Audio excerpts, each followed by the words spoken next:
Pleasurewood Hills over in Suffolk is not a place we've ever really had a bad day at. But if I owned the park, what rides would I keep and which ones would I ditch? Let's find out today as we head towards making our top 40 rides to go into our ultimate UK theme park. We'll be looking at the rides, we'll be telling you which ones we would keep and which ones we would ditch. Out the ones we keep, they'll be heading forward towards our top 40. Now, the park have a lot of children's rides, most of them, quite honestly, not that offensive. Ones that fit in really well with the park's demographic, with caravan sites local, and it being a particular holiday destination up by Great Yarmouth. Rides we would keep include the Pleasurewood ponies, always think there's a place for these in the theme park. Woody's copters, Up and Away. The lighthouse, the mini pirate ship, and of course the flying jumbos are all really inoffensive rides that fit nicely to build a demographic for the park. Certainly ones we would keep. Certainly some of the older rides don't really fit the look in which the park have been trying to go over the last few years. They've really upped their game on theming and making the attractions far more attractive on the eye if you want to go and ride them. Some of the smaller ones include the mini twister, the funky flyers, and indeed the safari cars. For me, they're going to have to be ditched.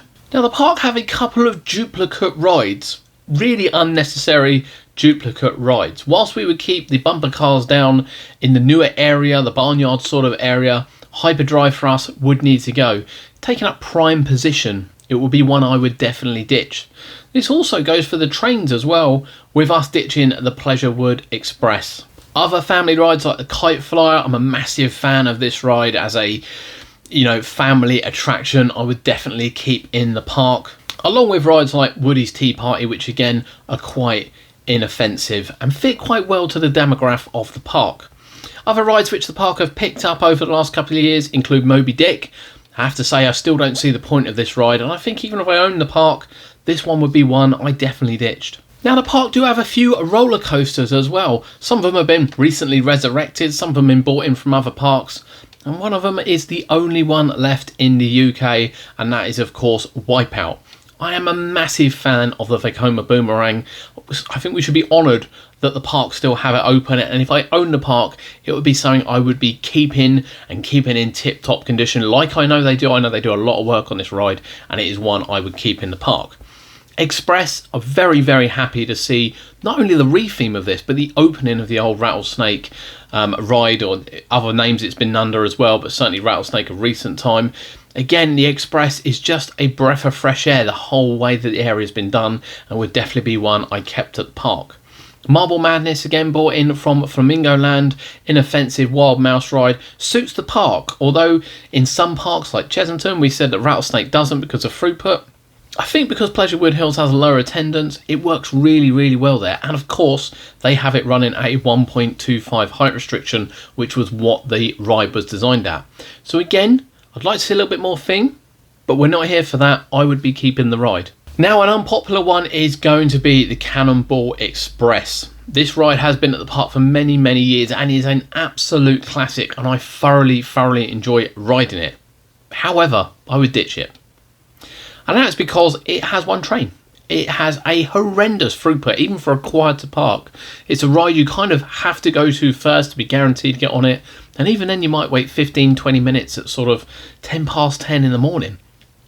However good the ride is and however much I'd like it, to be saved, operating under those conditions, which is what we're looking at, it would be one, unfortunately, that I would ditch.